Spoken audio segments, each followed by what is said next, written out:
What's up, guys? My name is Ryan. Welcome to my channel if you are new here. So tonight is another movie night, and tonight me and Josh are going to be watching what has become a cultural phenomenon, a very big, surprisingly very big film that everyone at work has been telling me to watch, and we are later than late to the party, but we will be watching K-Pop Demon Hunters. I'm interested because I found out it was a musical. I'm a big fan of musicals. So I'm just really interested in checking out this film. Everyone's been hyping it up, so gonna see what all the fuss is about. You have any pre-thoughts going into this, brother? No. No, okay. So we're gonna watch the film, let y'all know what we think after. Okay, guys, we just finished K-Pop Demon Hunters. Josh, what did you think? Because this is both our first time seeing it, correct? First time seeing it, I didn't see any spoilers for the film. I didn't hear any of the music before this film. Me neither. So I wanted to go into it as fresh as possible. So that I could give my honest thoughts and no spoilers or anything like that. And honestly, after watching it, I would say it's probably my favorite animated film of the year. Like, for real. Oh, yeah. Like this... first off, the animation's really well done. Yes. The animation is it's almost in that Puss in Boots Last Wish style-esque That's my favorite animated movie of all time.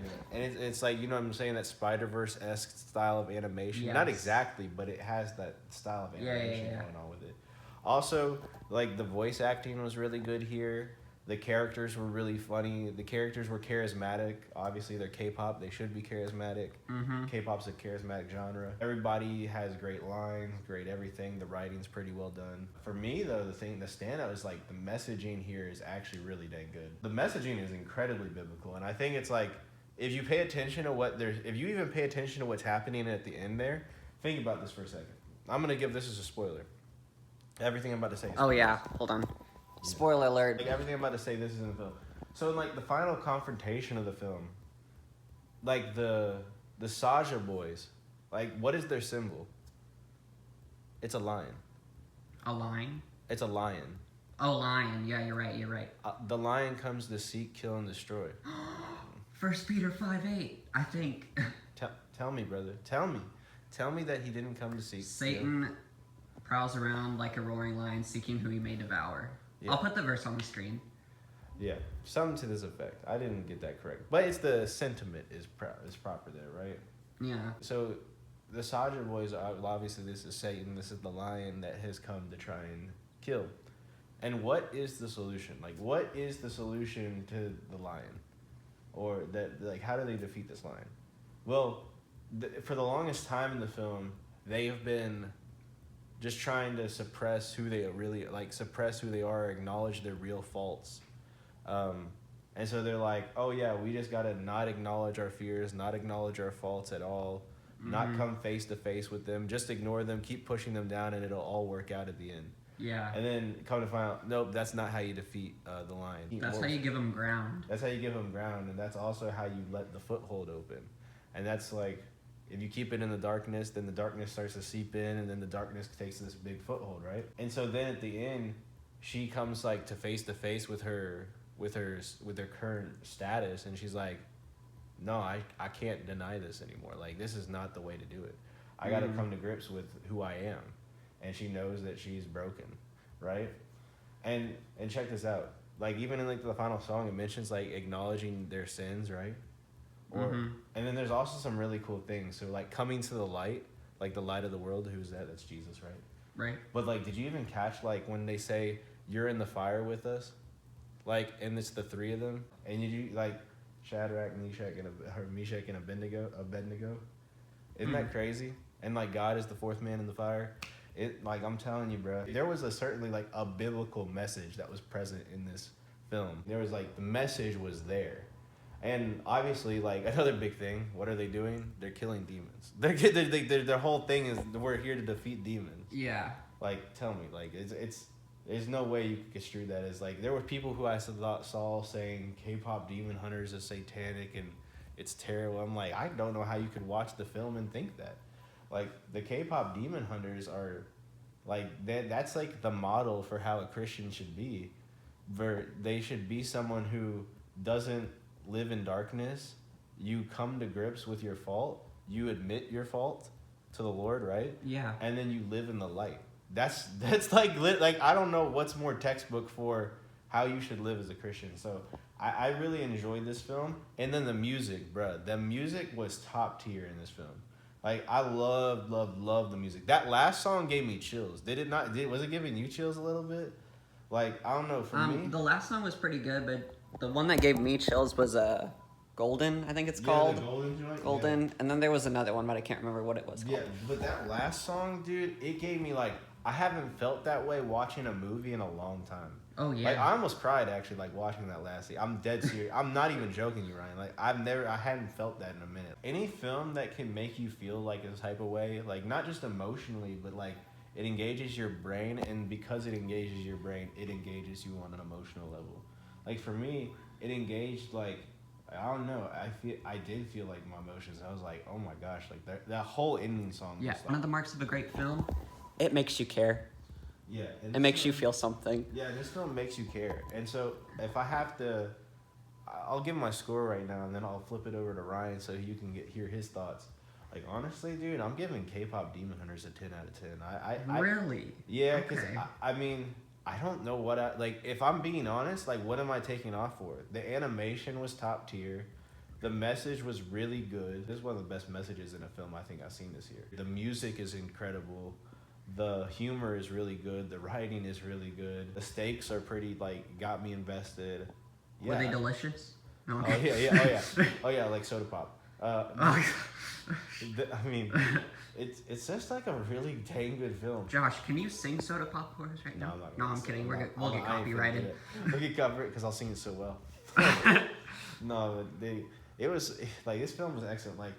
Like whenever I watch Spider-Man, the Spider-Verse joint, like I love the Spider-Verse joint, but you know sometimes it has weird messaging in it.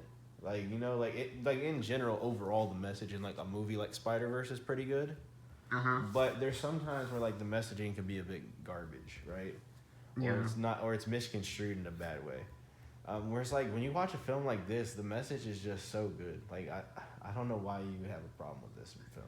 Not like not give it a 10 out of 10 something like, but like in general, if you're a Christian and you are like looking for a film to show your children or watch, honestly, tell me like go watch this film. This film is excellent. That's my thoughts. Okay. Yeah, Ryan, what did you think about this film? It was so good. It was so good. When my coworkers were telling me about this film, like, okay, I'll watch it, but I don't know if it'll be that good. It kind of was that good. I'm not at a 10 out of 10 like Josh is. I'll rarely give a film a 10 out of 10 on first viewing. For me, for it to be a 10 out of 10, like I really have to think about it. Like, the more I think about it, it does go into a 10 out of 10 because I think about and realize the intricacies of it and how well it was made and the messaging and all that. So I'm gonna say 8 out of 10 right now, but it definitely could go up on rewatch and with more thinking about it. It was so entertaining, it was hilarious, the animation was great, the voice talent was fantastic.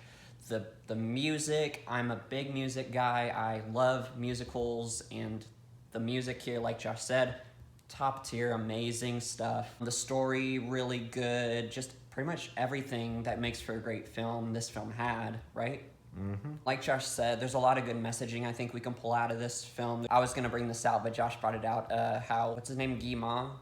Yeah, Guimau. He really is like Satan. Of course, he is the king of the demons, but like he feeds on your guilt and shame. He wants to get you kind of down and depressed and think you are unlovable and make you focus on what you've done wrong. Struggle to believe that you can be forgiven and change.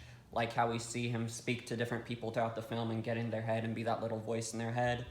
So that was really good messaging, just showing that you don't have to listen to those voices. What was she saying to Gina that one time? Listen to the right voices or something like that? Yeah, like she handled When at the fan signing? Yeah. You have a soul. Yeah. That was really good stuff. And one message that stood out to me that I was thinking about is when we find out, and that's another thing, like this film was a lot more emotionally resonant and it actually was kind of more impactful than I thought it was going to be. Like it was actually really compelling and I cared about the characters like we were talking about earlier. And the thing with Rumi being half demon and having these scars, it kind of reminded me of something that a friend of ours told me. You decide who you are. Because we have a friend whose family comes from an alcoholic family, and alcoholism tends to run in the family.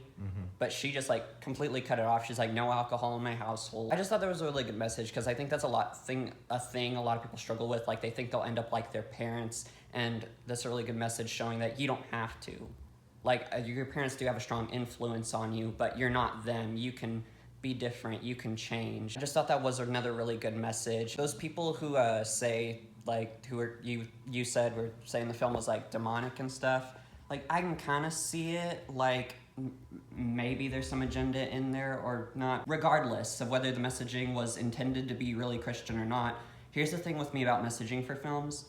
Me personally, like, because we have a friend, some of his criticisms with films are like, oh, it's not good messaging for, like, unbelieving children, which is fair. But for us personally as Christians, we know the right messaging to take from a film, and we know the right messaging the wrong messaging to not take away from a film and just kind of leave it, right? I really loved what you touched on, Josh, in the beginning when they're saying that they were encouraged to kind of, like, not accept and admit their faults and flaws and kind of push them down and hide them. And that's not how you deal with the problem.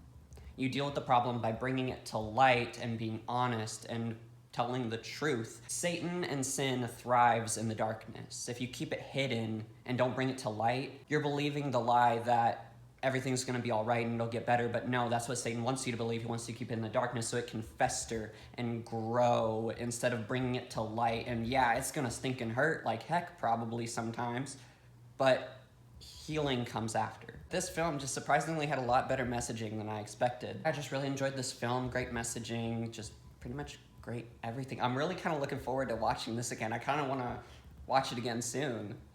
Oh, yeah. Yeah. I'm kind of upset I was late to the party on this one, because now everyone's like over it at work, and I'm going to come into work Monday morning and be like, hey guys, I finally watched it.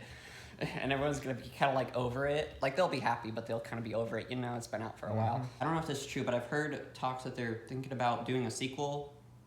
Yeah, it probably will be. Probably. I'm looking forward to that now. They made a lot of money on this. Oh yeah. They put it in theaters for a while. Yeah. Can't believe we didn't go see it. Still in theaters. I kind of want to go see it in theaters. It actually was in theaters today. It was, really? This theater right here. Oh, wow, okay. I think that's all we got. Thank you all so much for watching this video. Leave a like if you enjoyed it. Let us know down below what you think of the movie if you have seen it. Click subscribe right over here if you enjoy our content. We would so love and appreciate your support in putting more God-honoring and Christian content out there into the world. This SpongeBob movie night. Click here to watch a playlist of all our movie night videos. Hopefully you can find another video on there to enjoy. And y'all bless one, guys. We'll see y'all in the next video.